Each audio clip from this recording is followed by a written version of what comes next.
Today we're gonna be reacting to one of the biggest and the fastest growing creator. His story. Oh my god. His story is a famous animator that makes 3D videos. 7 videos per day, I think. And today we're gonna react to him. My tongue from the two sides hurts for some reason. That's why I can't, I can't really say a lot of words. So I'm not gonna lie. I might be needing to stay not talking a lot. So let's go to his latest short. Me and my family were walking through Times Square when suddenly every billboard had my face plastered across it. We're already starting off with this. Froze in the middle of the sidewalk, staring at my headshot on the billboard next to my weather app invention. The honest app that tells you the weather in a rude way. It's raining, idiot. My family started laughing so hard they were bent over and clutching their stomachs. I can't believe it. Everyone found out about your stupid app and now you're getting publicly clowned. People stopped around me, pointing up, phones out, laughing, and none of us had a clue why my face was really up there. I was so humiliated that I almost went back to New Jersey, but then I saw a giant screen going through the app. The screen showed the app saying, "You would know that it's sunny if you just opened your curtains for once." My dad grabbed a police officer on the sidewalk and pointed, "Look." Bro, is this fake or something? That doofus on the screen is my son. We always told him to stick to college, but he wanted to be a public laughingstock instead. My face went hot, and I wanted to grab my dad's arm, because if he was telling the cops, I knew I'd always be remembered for this, no matter what. But the police officer put his icing-covered fingers into a fist and noogied my head. "It's okay, son. Some of us just weren't meant to make it in life." I turned around to walk into the crowd, ready to disappear and never come back. So you're basically gonna go get the milk. But when I did, the crowd started circling around me and grabbing me. A girl shoved her phone in my face. Oh my gosh, it's actually him. It's the guy who made the weather app, the giant screen above us. I don't think this is his mom. Wait, hold up. Wait. Me and my family Okay, no, that's not his mom. fun of me. The guy who made the weather app, the giant screen above us, flipped to a headline, "#1 app in the country." They were never making fun of me. My app was going viral. The man beside me was laughing, and he showed me the app. "Dude, your app called me an idiot this morning, and it's the realest thing anyone said to me in years." My dad awkwardly scratched his head. We always knew you could make it, son." I put my hand on his shoulder. "Careful, Dad. Honesty's kind Yeah, totally. You always think that his story can do it. my thing now." Me and my family. Also, I guess every single video we need to give it a rate. This one, I think it's like a little I don't know what to say, but I will give this a 8.5. Pretty good, but I went to a Marriott ballroom for econ extra credit and First, I went to a Marriott ballroom Did it really say that? And why is he talking so fast? Why is he for econ extra credit and ended up running from a man in a 3-piece suit calling himself Maximus Masters. Noah signed Maximus Masters? our names on the extra credit sheet and pushed open the doors. Free steak and Okay, why are you talking so fast? grade bump. I'd sit through my own funeral for that. A woman in a navy blazer was on us before the doors swung shut. "Welcome, future entrepreneurs. I'm Crystal." She slapped name tags on our chests that read "Guest of Honor" and steered us to the front row with a hand on each of our backs. "Where's the bar?" Noah asked. After the presentation, Crystal sang and disappeared into the crowd. 60 people sat around us. Wait, hold up. His name is Noah, and he should be a girl, because isn't Noah a girl name? Wait, let me see. Where's Google? Google. Is Noah a girl name or a boy name? Wait, what? Noah's a boy?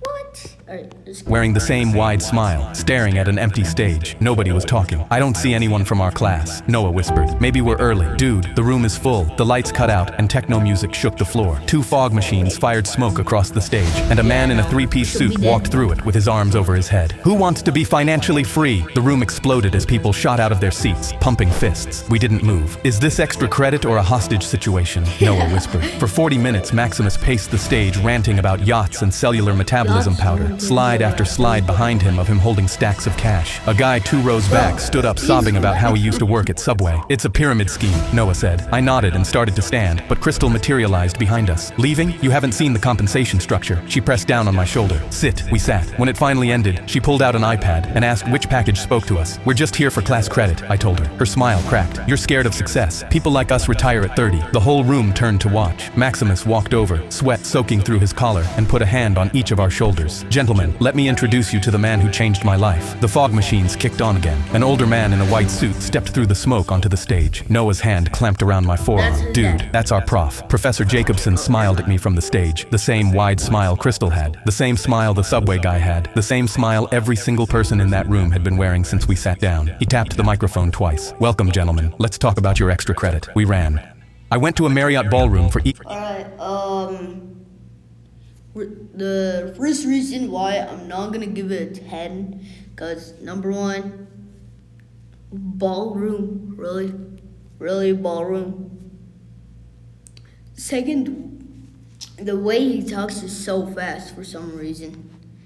Like, it's so fast. Like, third, I don't know, but I'll most likely give this a 7. Here we go. Are you fucking serious? I was setting up camp alone in a forest when I heard explosions nearby and smoke hit my nostrils. I followed the noise and found a teenager laughing, lighting fireworks into the trees, filming himself on a tripod, live on TikTok. This is going to go so viral, but the forest was bone dry, and one spark could burn the whole thing down. Stop! You're gonna start a fire! Relax, bruh. I know what I'm doing. Then he lit another, and the firework arced up, landed in a bush, and flames tore through the leaves. My balls dropped because we had minutes before this forest went up in flames. I stomped at the flames, screaming for the kid to help, but he swung his camera toward the fire, grinning. Yo, this is even better content. I need more fire. The fire climbed a tree behind me, and families came sprinting past, coughing and screaming, dragging their kids from the smoke. I looked back and saw my own tent swallowed in flames, everything I owned gone. I yelled, "Is going viral worth this?"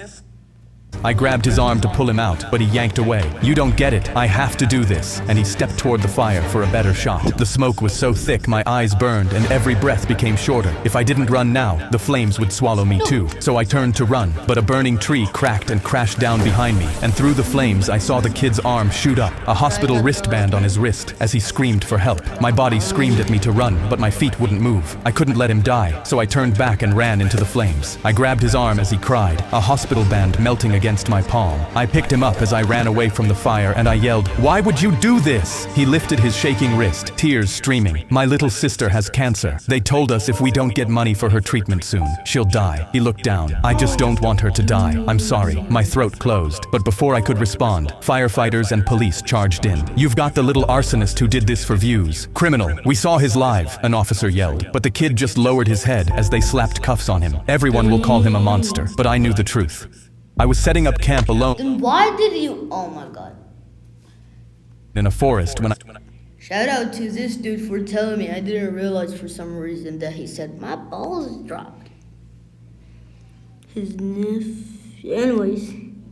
But like, why won't you tell I was me? at work when my boss yanked me into his office by my collar. Bring a real llama to this office in 2 hours, or you're fired. He grinned, because we both knew it was impossible. The CEO gets here at noon. There's no way you'll pull this off, so I'll start packing your desk right now. I looked down at my phone, and my lock screen lit up with my 2 dogs. If I lost this job, they'd be on the street with me. I wasn't about to let that happen, so I had 2 hours to pull off the impossible. I bolted out of the office and onto the sidewalk, sweating. There's only one place in New York City with a llama, so I flagged a cab and sped uptown to the zoo. I ran to the front gate and begged the keeper, "Please, I just need to borrow a llama for 1 hour." Later. Laughed in my face. Absolutely not. I only had 40 minutes left. I thought of my dogs living on the street, and I knew I couldn't walk away empty-handed. So I snuck around to the back pens, unlatched the gate, and grabbed a llama by its rope. But it spit a wad of green slime across my face. Before I could pull it away, a keeper spotted me. Hey, he's stealing a llama! So I ran.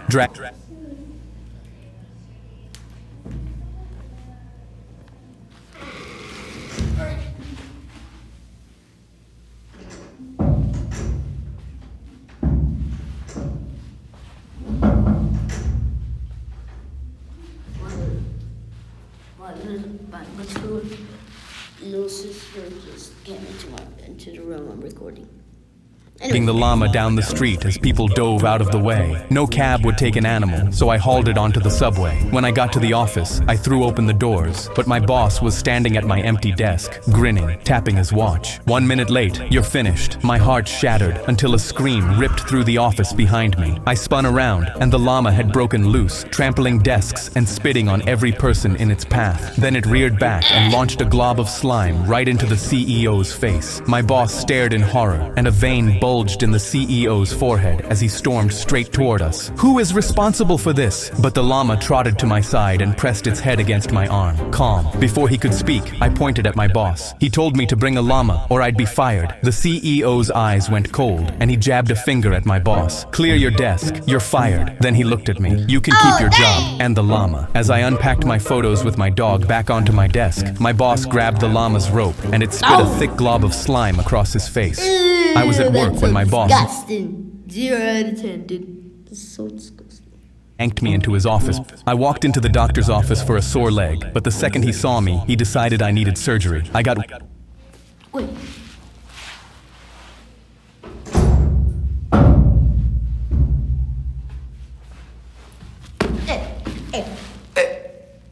wheeled away with no explanation and was put under while still asking questions. I woke up 10 hours later and saw 4 police officers standing around my bed. I tried to move, and that's when I noticed I was handcuffed to the railing. The doctor who prescribed the surgery was standing in the corner tapping his foot. I freaked out. What's going on? And the lead detective walked over and pulled out an x-ray taken of my stomach during surgery. I turned to the doctor. Why were you operating on my stomach? I have leg pain. He looked around frantically, but the detective immediately shoved the photo in my face. A small rectangle was at my spleen. Your surgeon found this sewn into your abdominal lining. The detective held up a huge bag of fentanyl, 130 grams, a trafficking charge carrying a 20-year sentence. My jaw dropped. I've never touched drugs in my life. The detective rolled his eyes, but that's when the surgeon jumped in completely unprompted. Just arrest him already. The evidence is clear. I looked at his red face and the sweat on his forehead and wondered why he looked so nervous. The detectives pulled out handcuffs, but that's when I remembered something. I'd had an x-ray on my stomach last week at a different hospital. There was nothing in my body then, but as soon as I said this, the surgeon snapped up. X-rays aren't reliable, he shouted. They probably missed it. The detective looked at the surgeon carefully, then back over at me. We're taking you in. They uncuffed me and cuffed my hands behind my back. At the station, they kept asking about drugs. I kept telling them I didn't know,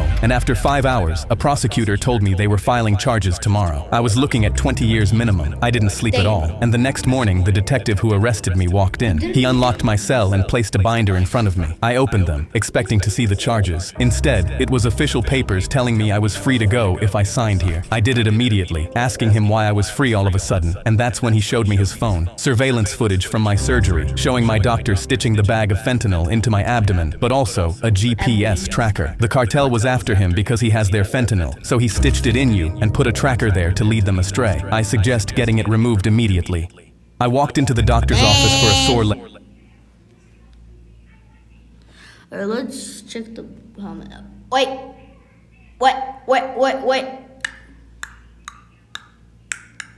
Whoa, why does this look like a bot? You need to sleep. For some reason, I have a feeling that's a bot. Alright, I'll give this comment, find this video and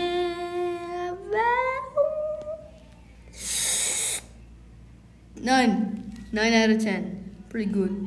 But the second Alright, we're gonna go to the next. he saw me, I cracked my knuckles while loading up my League of Legends game. I only had 10 minutes until my bedtime, and was only one win away from hitting Diamond, so I wasn't letting anything stop me. I typed in my login faster than ever, then the two-factor authentication code, and when the terms and conditions box showed up, I quickly hit accept and leaned in to get ready to destroy some 12-year-olds. But suddenly, 3 men stormed in wearing black suits and dark sunglasses out of nowhere. But the game was about to start, so I was determined to keep my eyes on the screen. But one of them unplugged my monitor, so I was forced to stand up and find out what was going on. "What the hell? Who are you?" Another started wrapping up my wires without saying anything. I immediately turned around and saw my little brother standing in the corner, smiling. I knew he had something to do with this, so I stormed over and grabbed him by the collar. "What did you do?" He crossed his arms. "You're the one who clicked accept." I had no idea what he was talking about, but then he walked me back to the chair, shoved me his phone, and showed me what I had agreed to. One line was highlighted. "By clicking accept, you give your entire gaming setup to your little brother Eli." I laughed, because there was no way this was real. "You're 10, you can't own my stuff." He put his hand on his hip and showed me a photo of his empty piggy bank. "I know you stole money from my birthday money to pay for all of this, and I just got it back." Behind me, the last guy gripped my chair and pulled it out from under me. I hit the floor. I got up and followed Eli across the hall. My whole setup was glowing in Eli's room. My game was still on the screen. The one win away from Diamond 1 never got to play, and Eli was already in the chair. He loaded into my game, and he played it like it was nothing. One team fight, an ace, and victory filled the screen. Diamond. Eli leaned back in my chair and finally looked over at me. "Thought you were gonna destroy some 12-year-olds? Well, you just got destroyed by a 10-year-old. And as I stood there watching myself getting defeated by my little brother who robbed me blind, some part of me couldn't help but feel impressed. I cracked my knuckles while loading up. Alright. I said I'm not gonna rate any more videos. How much, dude? Logan slammed $1,000 on our dorm table. "Tomorrow, we're all going to the airport with no money, and the one who can get to the furthest country wins. It's a college competition." I immediately signed the sign-up sheet because my mom had never left the state before, and this was my chance to make her dream of going to Disneyland come true. I clicked the pen and grinned. May the best man win. The next morning, all 5 of us walked into LAX with empty wallets, and Logan lifted up 3 fingers. "We start in 3, 2, 1. I sprinted for the airline counters with money on my mind. "Please, I need a free flight to win a competition for my mom." "You got me, right?" The agent laughed at me. "Right, and I'm looking for free Jordans because I don't want to pay for new shoes." "You got me, right?" He was making fun of me, so I frantically searched the airport because I knew I needed a new strategy. A woman 2 seats down propped her giant suitcase against the charging station and answered her phone. "Yeah, Mom, I land in Dublin tonight. Love you." My entire face lit up because I knew Dublin was a city in Ireland, and it was 5,000 miles away. She headed for the bathroom without her suitcase, so I dumped her clothes into my backpack, folded myself inside, and pulled the zipper shut with my teeth. 10 minutes later, I was swinging through the terminal, slamming into every doorframe in California while I was curled up like a pretzel until someone grunted and rammed me into an overhead bin with my knees in my eye sockets. By the time I climbed in, the group chat was already flexing. Logan posted a selfie from a party bus to Mexico, and I grinned because I thought I was going to beat him. The engines roared, the bin rattled, and I fell asleep picturing my mom standing outside the Disney castle holding a giant cotton candy. A loud thud woke me up, and I was certain 16 hours had passed, and I was on a whole new continent. The second the bin clicked open, I exploded out with both fists in the air and screamed, "I won!" A flight attendant dropped her clipboard, and the suitcase woman screamed louder than I did. Then the pilot's voice came through the speakers. "Welcome to Dublin, one of the most beautiful cities in California, folks. Flight time today was 45 minutes. My face fell because I thought we were going to Europe, but we hadn't even left the state. When security grabbed me to walk me out, I made a request. If you guys arrest me, can you at least put me in a jail in Argentina so I can win my competition?" Logan slammed $1,000 on our dorm table. "Tomorrow..." Wow. Wait, what? What did he say? So I can win my Wait, what? out. I made a request. "If you guys arrest me, can you at least put me in a jail in Argentina so I can win my..."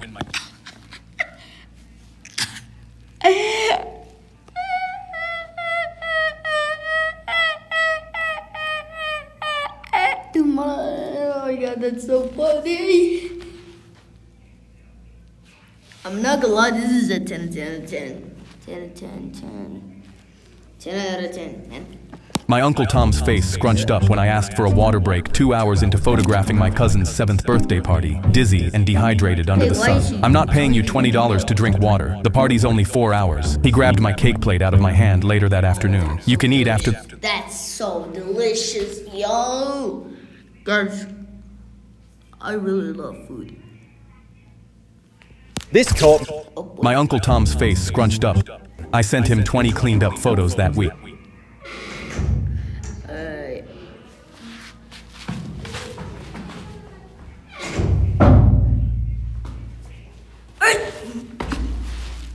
No.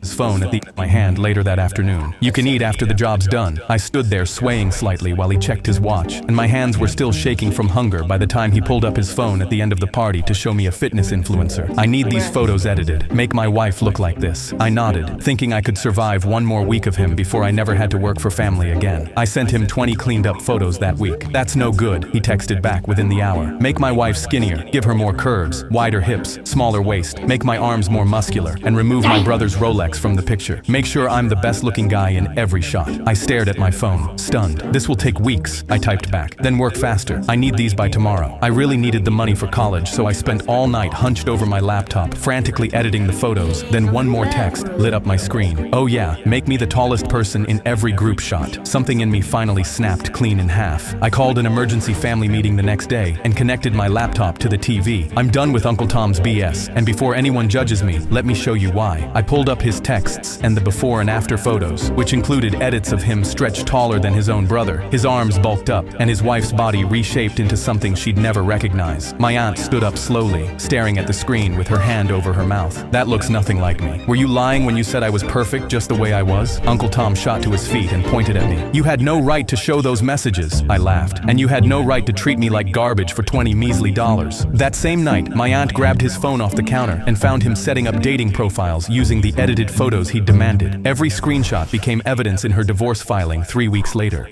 My Uncle Tom's face scrunched up when And another bot. This is another bot. I found the channel, it was a bot. I regret it. This co-op game makes. I was doing laundry late at night when I opened the dryer and found a huge duffel bag stuffed inside. My balls yeah, I did dropped see and I it. was too scared to touch it, so I tried another machine, but everyone had an out of order sign. When I bent to move the bag, it was so heavy my arms shook, and the second I dropped it, it fell open. My heart shattered. A big pit bull was crammed inside, covered in bruises and deep scars. I've had dogs my whole life, so I knew these weren't an accident. Anger filled my body as I swore to find out who did this. I took the pit bull home, cleaned his wounds, and fed him until he stopped shaking. By morning, he was curled against me, the sweetest boy, and it only made me angrier. The next night, I brought him along and parked across from the laundromat, waiting to see if they'd come back. And around midnight, a truck pulled up, and a man hauled a squirming duffel bag inside. Another dog. The second he drove off, I ran in, pulled the trembling dog from the dryer, set him in my car, and sped after the truck. It led me down a dirt road to a rundown farmhouse, and what I saw made my stomach drop. I peeked in and saw dozens of dogs, chained and caged, scarred just like mine, around a ring. My hands shook as I started recording and called the police, whispering the address, but a floorboard creaked behind me. You lost, bruh? He was smiling, and he'd caught the whole thing. Snitches don't leave here. He whistled, and every dog in that yard charged straight at me. I braced myself as the pack charged, certain it was over. But out of nowhere, my two dogs shot in front of me and stood their ground, growling at the others. The attacking dogs skidded to a halt, thrown off. Then I heard it, whimpering behind me, cage after cage of trapped dogs. I spun around and ripped the doors open one by one. What are you doing? The man screamed, kicking his boot into a dog to scare the rest. Attack him, stupid! But that was the worst thing he could have done. Every dog froze, then slowly turned on him, their teeth bared, the same rage in their eyes he'd beaten into them. They lunged, but I couldn't let them become the monster he'd made them. Hey, I said softly, we don't do that anymore. It's okay. Then the cops flooded in, slamming him to the ground. The dogs wagged their tails, no longer weapons, just dogs. I was doing laundry late. Alright, now we're gonna go to his most popular video. Also, congratulations and sorry for 5.05 million subscribers. Wait, when did he start though? Okay.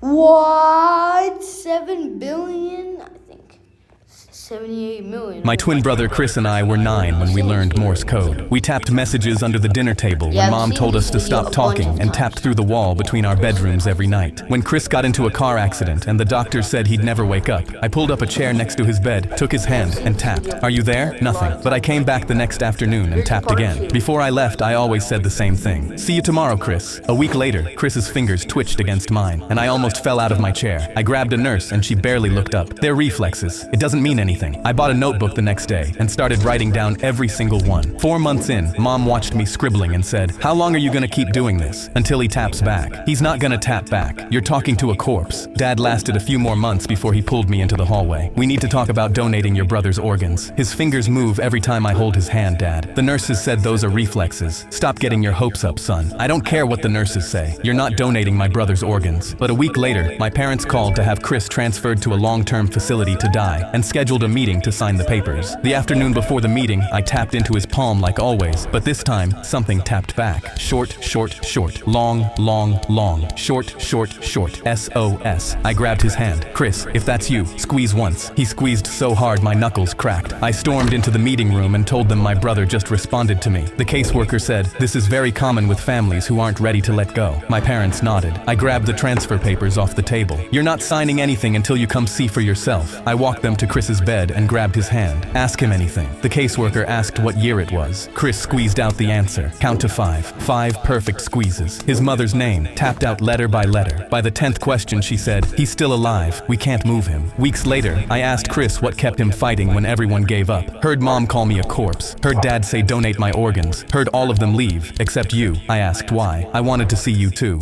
My twin brother Chris and I were 9. The second my mom pulled up to my school, I saw she was mad. And as soon as I opened the car door, she held up my report card. Are you kidding me? Not a single A on here. The second my mom... Whoa, that's not his story. That's not him. That's his brother, bro. The second my mom pulled up to my school, I saw she was mad. And as soon as I opened the car door, she held up my report card. Are you kidding me? Not a single A on here. I tried to tell her I was sorry. I tried my best. She threw it at me. Maybe if you didn't stay up all night tapping that dumb secret code on your brother's wall, you'd actually be able to focus. I felt my heart beating. I pulled out my phone to text my brother. Mom's really mad. I think she might, but she grabbed it from my hand. Always on this stupid phone too. I could see her face turning red. But when I looked forward, "Mom, watch out." She saw the car too and screamed. It smashed right into us. Glass was everywhere and I hit my head. I didn't know where I was. I tried to open my eyes, but nothing was moving. Then I heard someone, "Listen, kid, he's never gonna wake up." "No, please, he has to." It was my brother. I tried moving my hands, screaming. Nothing worked. But then, someone tapped my hand. I instantly recognized it. "Chris, are you there?" I squeezed my hand as hard as I could, but it didn't move. But he stood up. "See you tomorrow, Chris." I felt a tear roll down my cheek. Someone else came in. "We should just pull the plug. I'm not paying for a vegetable. We'll get more money from donating anyways." It was my mom. She was talking about selling me, but I was still here. Jake came back, tapping about his day. I knew I had to warn him. I squeezed my arm. It felt like concrete. "Please, anything. They'll kill me." Then it twitched. He gasped. My twin brother Chris and the second my mom leave it. Then, when I finally opened, my fingers moved. I said the first thing I thought of. SOS. "Chris, I knew it!" He instantly ran out of the room. "Guys, he's awake! He's awake!" They rushed in. I squeezed their hands. They saw it all. I heard my mom. "He's still alive. We can't move him." But I knew what she said. That night, I tapped it all out to my brother as he wrote it down. He couldn't believe it. Then, when I finally opened my eyes, they gasped. My mom hugged me. "Honey, you're alive!" But I didn't hug her back. The doors opened behind them, and when the cops walked in, my parents looked nervous. "What's going on? Can we help you?" They were pissed. They slammed them both in handcuffs, and when they looked, Jake was holding up everything I said. I could barely move my arm, but used all my strength to raise my hand, then my middle finger. The second my mom pulled up to... You're just gonna blur that one. Bro, are you really serious, man? My twin... Really, dude? Alright. Let's go to his first ever video. 3.5. Oh, okay. A teenager tortured my dog for fun, then threatened to do it again. My dog had gone missing for a few hours, and when I finally found him, he was standing outside another house in my neighborhood. He was covered in bruises. His eye was... Whoa.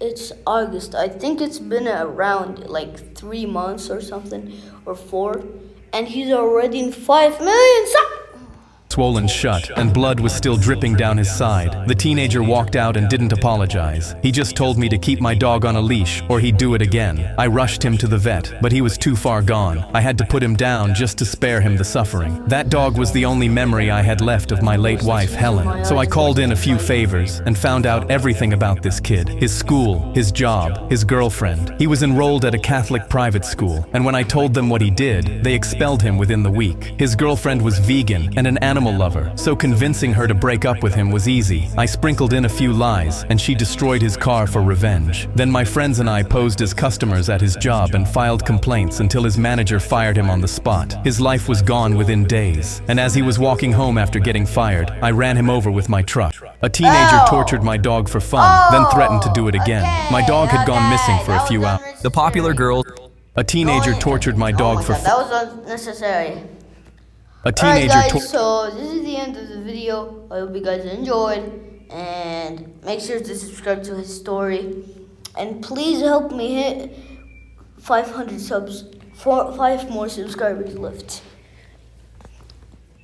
God bless you.